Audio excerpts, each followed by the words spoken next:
So as fellow 3D artists or creatives that are probably watching this video, let me know if this is relatable to you. So you have this cinematic masterpiece film that you love, you sit down, you appreciate all the visual aesthetics and atmospheres and stories that they're creating, and because this isn't the first time you've watched it, you're appreciating all these new extra little details that you didn't catch on your first few watches, and then this amazing wide cinematic shot that you've been anticipating finally comes on screen, and then in your brain you're like, I really want to recreate this in 3D to test my skills, to learn, and then hopefully also make a good YouTube tutorial out of it. So you open up Unreal Engine or whatever your software of choice is, you add in the ground plane, the subject, you download the materials that you need, your Megascans assets, you start chucking in some lights and some atmosphere and fog, and then your final result looks like this. So in this video, I'm going to show you how I went from starting like this to ending up like this. And look, I know what you're thinking. Wow, what a cool original idea to recreate this Denis Villeneuve Blade Runner foggy yellow shot on YouTube.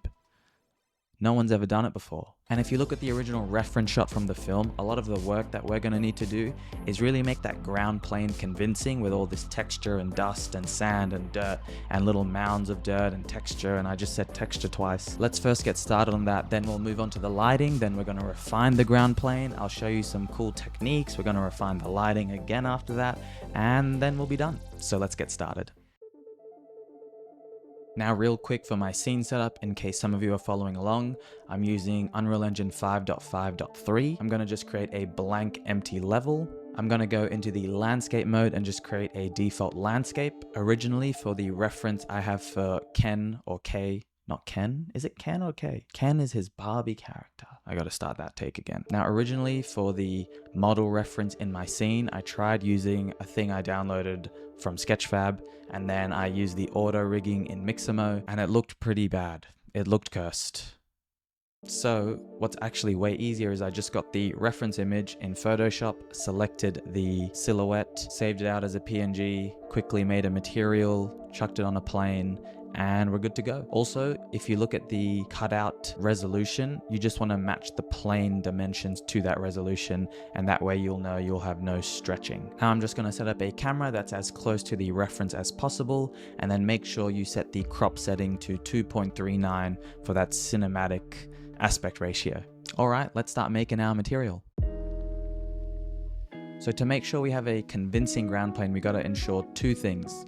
There's no obvious tiling or repetition, and that we have good variation in detail scale. So to do this, we'll probably need to blend between two different materials. So I'm just going to head into Fab. So I downloaded this gravel ground texture. When you search for gravel ground, there's going to be 1 million of them. It's sort of this dark brown one that looks like this. And for the second texture, I use this orangey dry sand texture. So just search for dry sand and it should look like this. So we're going to blend between these two guys. In your content browser, right click, create a new material. First thing you want to do is deselect anything and just make sure we select use material attributes, because we're going to be blending between two materials. By the way, I have a more in-depth video on this if you want to check it out. So then you want to just drag in all your textures that you downloaded into your material graph. So this is my dry sand and this is my gravel ground. So you should now have all your textures organized like this. This will be our material 1, and then this will be our material 2.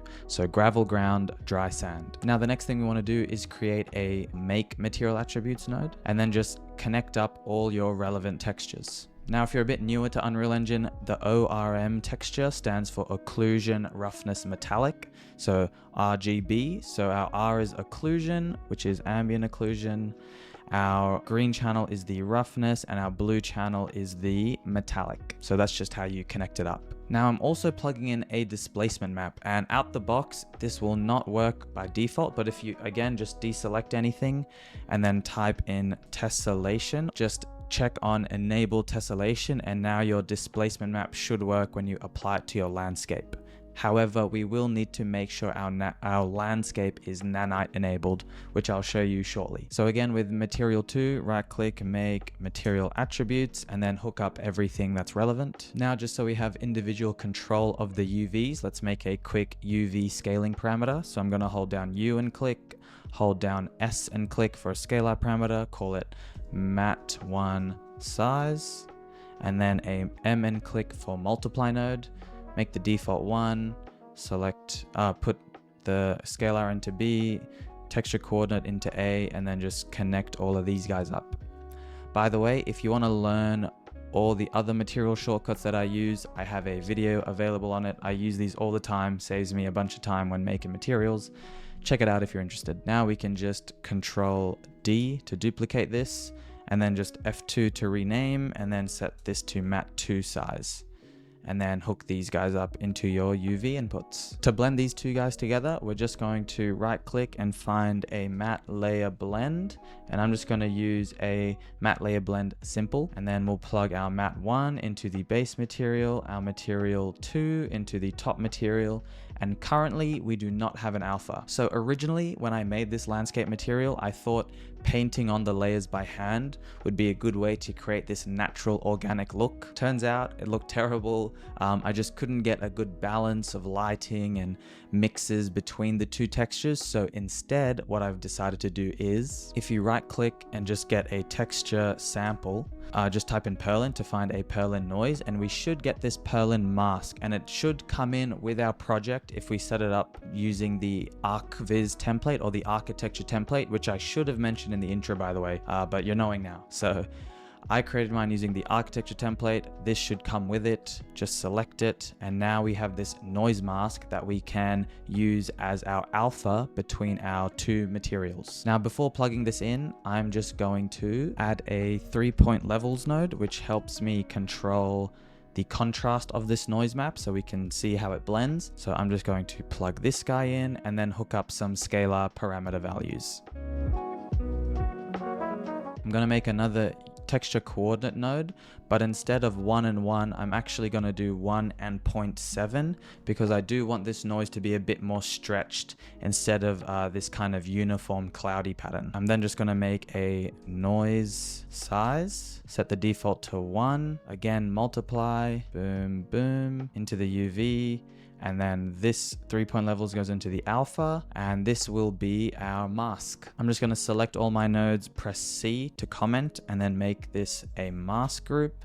And I'm also going to show bubble when zoomed so that we can see it when we're zoomed out. I will make these guys groups soon, but I'm just going to show you the material first, and we're going to tweak it a bit and then group it all together at the end. Oh, and one last thing, hook up your matte layer blend into the final material output so that we can actually see what's going on. Now just make a material instance, select your landscape, and then just drag this into the landscape material slot. So currently it's repeating way too much. Even if I play with the noise value scales here and try to get it a bit bigger, again you can see it's repeating all the way through. And with a lot of these details you might not really notice it with a bunch of fog and stuff, but if we create a good base, then we don't need to worry about trying to make the fog super thick to cover up tiling or anything like that. So let's first get a good base material going, and then we can add in our lighting and fog in the next part. Now to fix this texture repetition issue, we're going to use a node called texture bombing, and what this will do is it's kind of like a triplanar vibe, but it just sort of rotates and blends the texture in a bunch of different ways. So if I preview this node,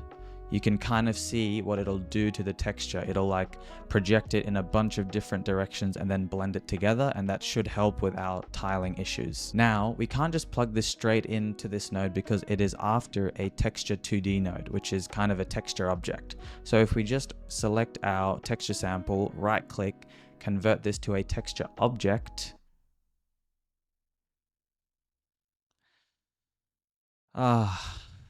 Okay, so before you do that, just disconnect all of your outputs, because sometimes while they're connected and you convert it to a texture object, it crashes. So once that's done, right click, convert to texture object, drag that into the texture object 2D. And now what we can do is we don't even need this setup anymore because this node has the UVs built in. All we need to do is connect our matte 1 size parameter into the tiling. And then you can also add an offset parameter if you want. I'm not going to do it with this one. And then what you'll want to do is just Control D and then do the same thing for each of your textures. Now you might be wondering, what do we do with this ORM texture? So if you just right click it, convert it to an object as usual, and then drag this into the texture bombing, what we can do is just split it out from this result. So if we drag out of that, type in split components, we now have our RGB. So R is occlusion, if you remember, G is roughness, and B should be metallic. ORM, I'm pretty sure, yep. And this is effectively the same setup as we just had before. Now for our normal map, just make sure that we tell the texture bombing node that this is a normal map. So right click, type in static bool, set this to true, and then drag that into the is normal map so that we're telling this node, hey, make sure you do the calculations for a normal map so that we do not have any lighting artifacts. Now we just want to do the exact same thing with material 2.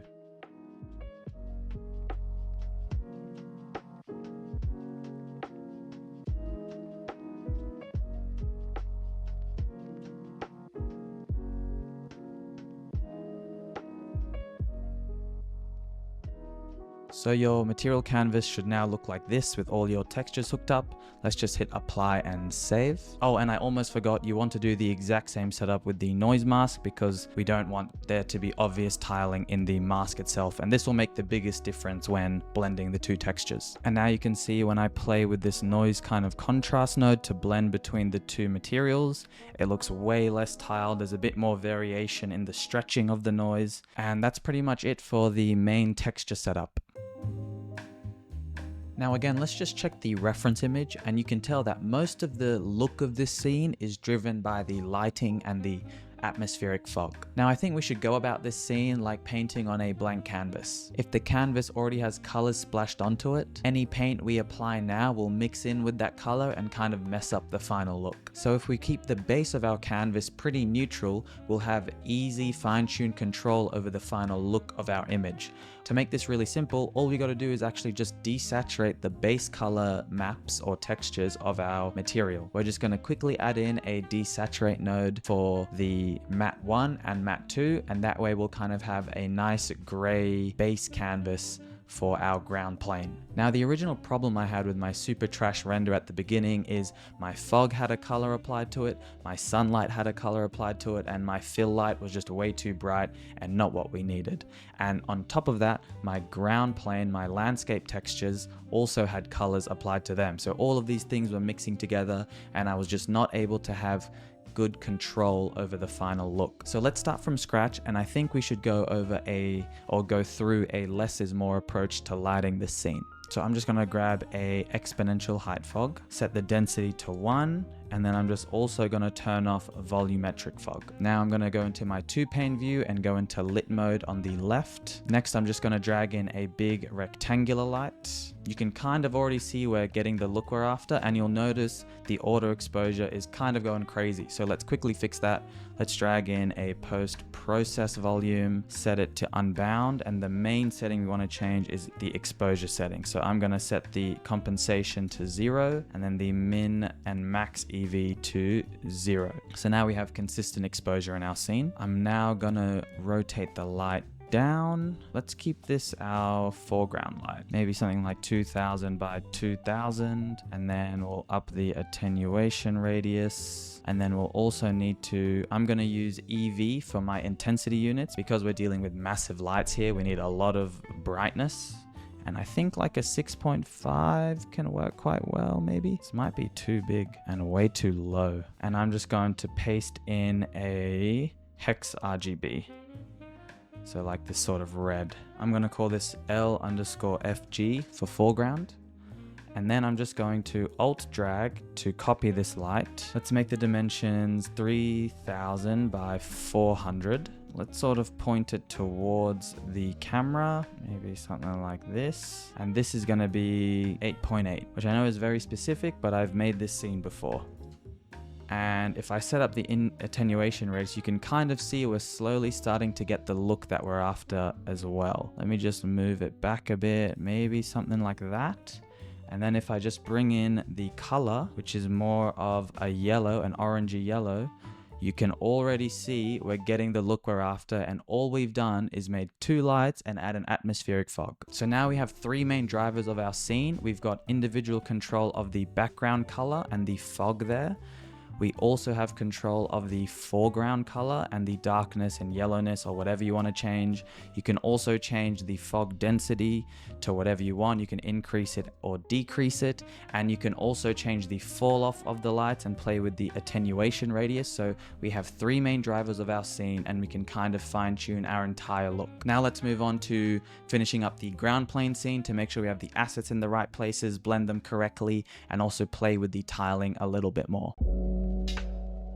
All right, let's look at our reference one more time. So the main things that we're missing now is kind of these little mounds of dirt and sand and dust and rocks kind of just forming and appearing out of the ground, really nicely blended. And if we go back to our original render that I showed at the beginning, we've got no blending going on there. So these are all the assets that I used on screen if you want to follow along and download the same things that I used. I just want to have control over the normal map intensity because right now it's looking a little too rocky and like hard surfaced. We really want to have that sort of soft sand dusty feel to our ground plane. So it's really simple. Just make some space here, add a flatten normal node, add a 1- node, hold O and click, and then S and click for a scalar parameter, call it normal intensity, and then just hook these guys up. And the reason I'm inverting it is because typically 1 would mean completely flat. So I just want to invert that so that 1 means completely on or intense. I don't know what I'm saying. And then you just want to copy this setup down here as well. Just make sure you rename it Mat 2. This can be Mat 1. We can now group these guys.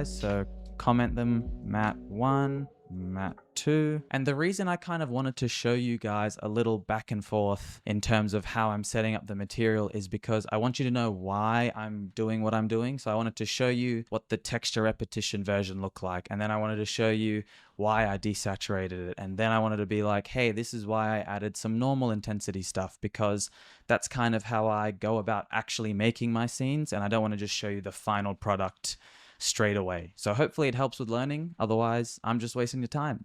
Okay, cool. So now that we have those normal controls, I'm first actually going to increase the scale of our Mat 1. And you can see that makes it a lot more little like powdery. And then let's just play with our normal intensity. So this is 0 and this is 1. This is 10. This is 3. So I reckon like a 0.5 looks quite nice and dusty. I don't know if it's coming through on YouTube, but it looks pretty good to me. And one last thing that we still haven't done yet, but I promised you I would show you, is the displacement. So you just want to select your landscape, scroll down and enable build nadite and then build data. This could cause a bunch of issues with your displacement amounts and things like that, like you see here. So if you just want to go into your material instance for the landscape, type in displacement and then go into displacement scaling, I would put it to like a 0.1 and possibly less, because that looks really...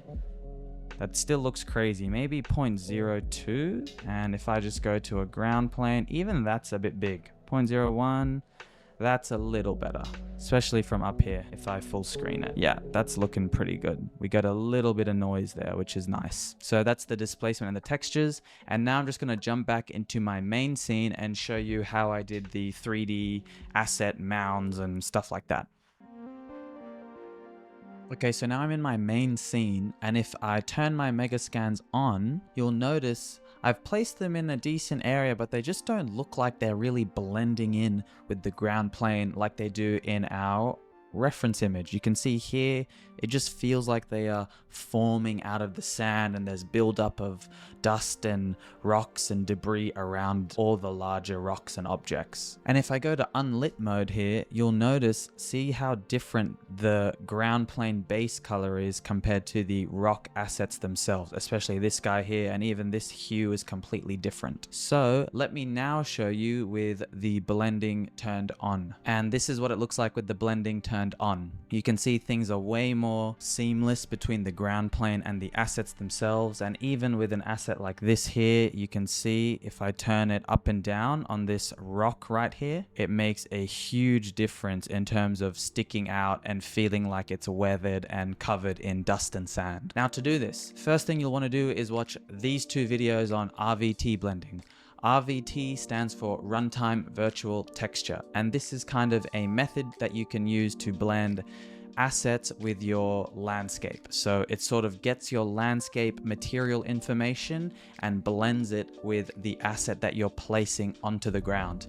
And then you can control the fall off of that blend point. So this first video kind of teaches you the main basics of the RVT, and this second video teaches you the same thing, but also adds the complexity of having control over the fall off as well as the harshness of that fall off. Now, after you've set up your RVT, you might notice that your assets actually look a little blurry.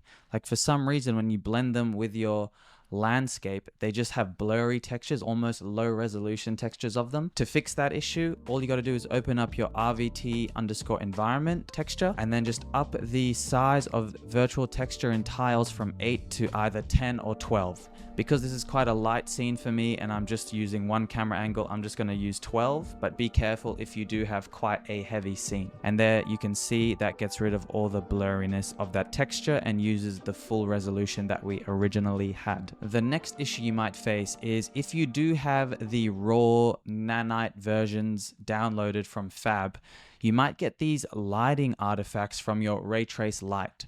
And shout out to one of the forums that I was browsing this, but to fix this issue, all you got to do is use this enable two-sided geometry command and disable it. So set it from 1 to 0. And that'll get rid of any shadowing artifacts you have from your ray trace lights. I think it was William Faucher that said that tip. He's the GOAT, so I pretty much listen to everything he says. So there's still a few little micro detail textures that we need to add to our ground plane. And if we look at the reference once again, you'll notice there's a lot of like small little dirt trails and thin lines kind of sweeping across our landscape. At first I thought doing this by hand, again like hand painting in our noise map or something would work, but it was really difficult to get a good organic natural look. However, I found a really good solution that takes you from this to this.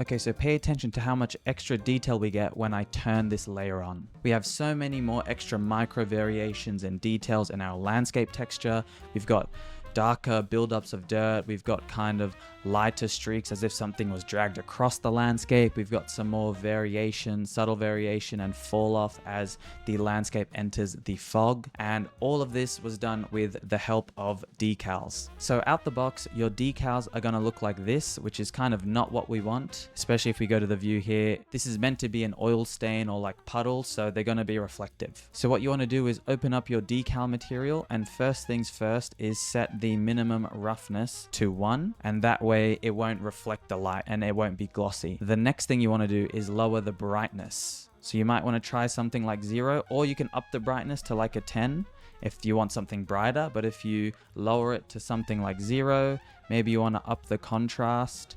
You can also tint the base color to be something darker. And now you can see if I move this guy closer to the foreground, you can scale him up. You can now sort of hand place and art direct where you want your extra little bits of detail to be. Now the next problem you'll face is when you drag your decals on, it'll start also affecting the assets that we placed on our ground plane. Really simple fix, just select that static mesh, search for decal, and turn off receives decal. And that way now your micro texture detail will not affect your rocks. Obviously you can choose to turn that on if you want, but for this scene I chose to turn them off. Now if we look at this before and after, you can see how much extra detail we are now getting from our landscape just with 4 different decals. Okay, so for the finishing touches to polish off your scene, first I just went into my post-process volume and added some film grain. I also lowered the vignette because I think the original did not have too much of a tunnel vision vignette look to it. I also used a fog card in the background to add a bit of depth to the scene, and this was the Easy Fog plugin by William Faucher. And then you kind of just want to adjust lighting levels, little bits here and there, until you've tested it a million times and you kind of have to call it a day because you can't keep spending time on this video. So a scene that was heavily inspired by this original Blade Runner idea and has a lot more detail in the floor and uses some more cool procedural tools is the cinematic fog scene that I made a while back.